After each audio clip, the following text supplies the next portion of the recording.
Assalamualaikum warahmatullahi wabarakatuh. Alhamdulillahirabbil alamin. Allahumma shalli wa sallim wa barik ala nabiyyina Muhammad wa ala ali Muhammad. Puji syukur kita kepada Allah Subhanahu wa taala dengan segala nikmat yang Allah berikan sampai hari ini kita masih diberikan kesehatan oleh Allah Subhanahu wa taala.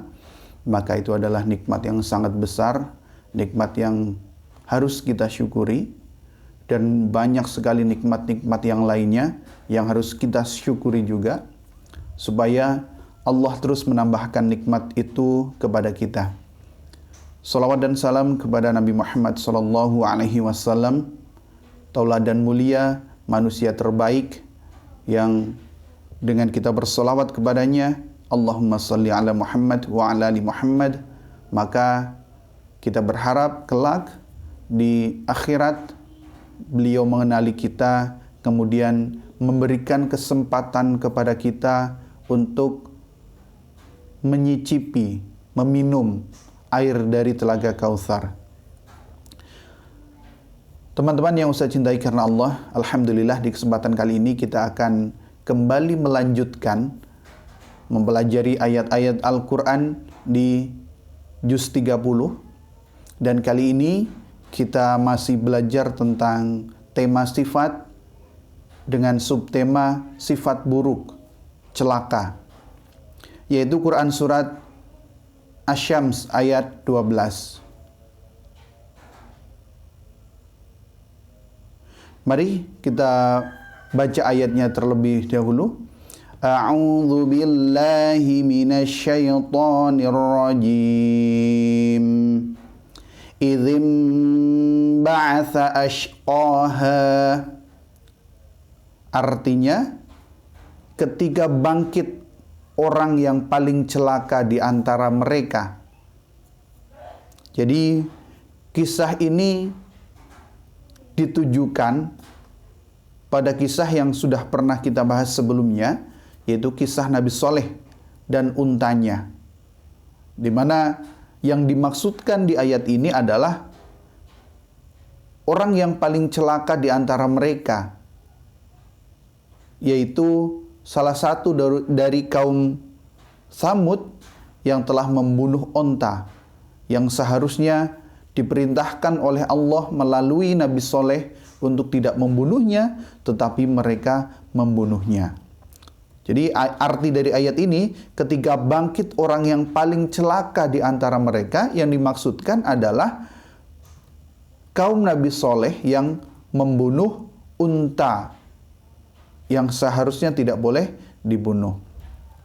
Kita coba ingat kembali kisah Nabi Soleh dan untanya, di mana kaum dari Nabi Soleh, yaitu kaum Tsamud, sudah begitu banyak nikmat yang Allah berikan kepada mereka, nikmat kesejahteraan, tanah yang subur, dan nikmat-nikmat yang banyak itu. Tetapi ketika datang Nabi Soleh untuk mengingatkan mereka supaya tidak menyembah berhala-berhala, menyembah Tuhan-Tuhan yang salah, tetapi diminta untuk menyembah Allah Subhanahu wa taala, ternyata mereka mengingkari, mereka menolak, mereka tidak mau. Begitu.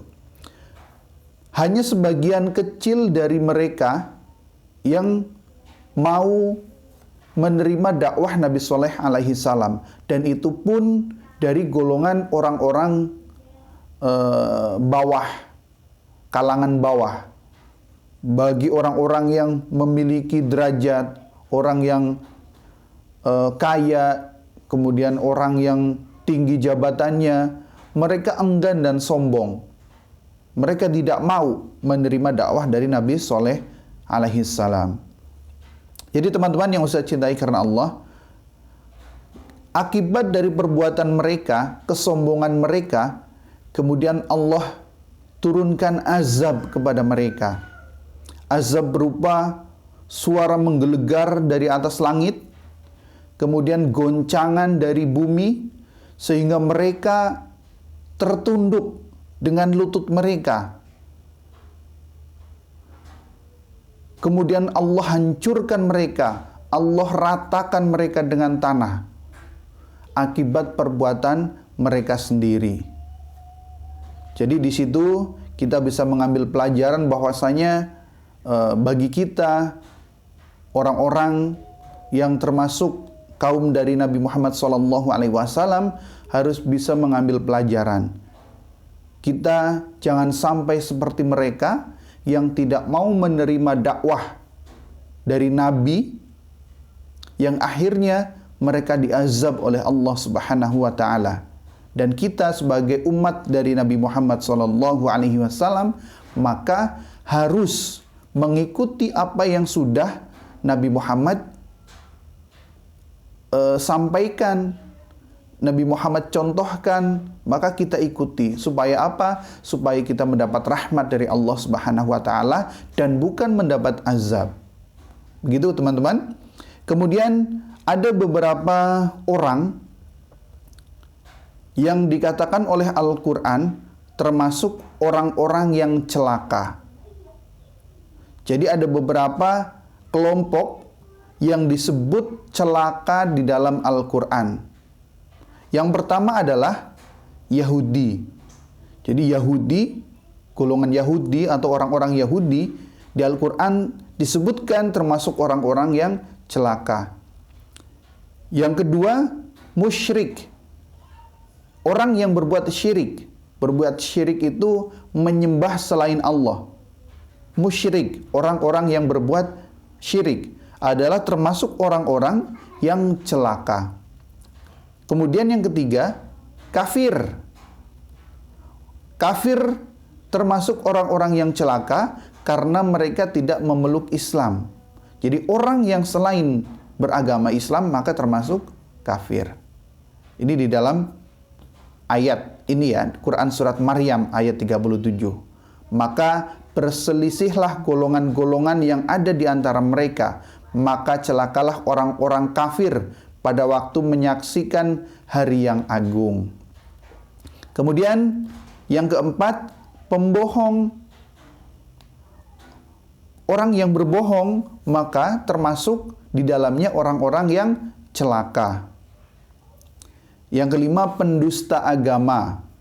Ini terdapat di Quran surat At-Tur ayat 11. Maka celakalah pada hari itu bagi orang-orang yang mendustakan. Kemudian yang keenam, berhati keras. Maka celakalah mereka yang hatinya telah membatu untuk mengingat Allah. Mereka itu dalam kesesatan yang nyata. Quran surat Az-Zumar ayat 22.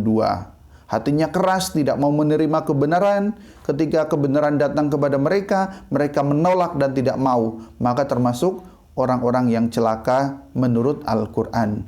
Kemudian yang ketujuh, pengumpat. Celakalah bagi setiap pengumpat dan pencela. Ini sudah kita pelajari di pembahasan sebelumnya di Quran surat Al-Humazah. Al-Humazah ayat 1. Pengumpat. Kemudian yang kedelapan, lalai terhadap waktu sholat. Maka celakalah orang yang sholat, yaitu orang-orang yang lalai terhadap sholatnya. Orang sholat tapi lalai. Quran surat Al-Ma'un ayat 4. Kemudian ini yang terakhir, mengurangi timbangan. Celakalah bagi orang-orang yang curang dalam menakar dan menimbang. Mengurangi timbangan itu yang seharusnya 1 kilo, seperti yang sudah kita pelajari, 1 kilo, tetapi mereka kurangi menjadi 900 gram, kurang dari 1 kilo, baru dijual dengan harga 1 kilo. Maka itu termasuk mengurangi timbangan. Dan kita berdoa, mudah-mudahan kita tidak termasuk yang demikian. Supaya apa? Supaya kita tidak termasuk orang-orang yang celaka menurut Al-Quran. Begitu teman-teman, yang kita pelajari kali ini, yaitu tentang kebangkitan orang yang celaka, yaitu orang yang paling celaka di antara mereka. Ini mengingatkan kisah tentang Nabi Shaleh alaihissalam dan kaum Tsamud yang mereka durhaka kepada nabi mereka, di mana diperintahkan untuk tidak membunuh unta, tetapi mereka bunuh. Padahal kaum Tsamud ini bisa mendapatkan kebaikan dari unta tersebut karena mereka bisa menikmati susu dari unta itu. Tetapi mereka durhaka, mereka melampaui batas dengan membunuh unta yang sudah diamanahkan.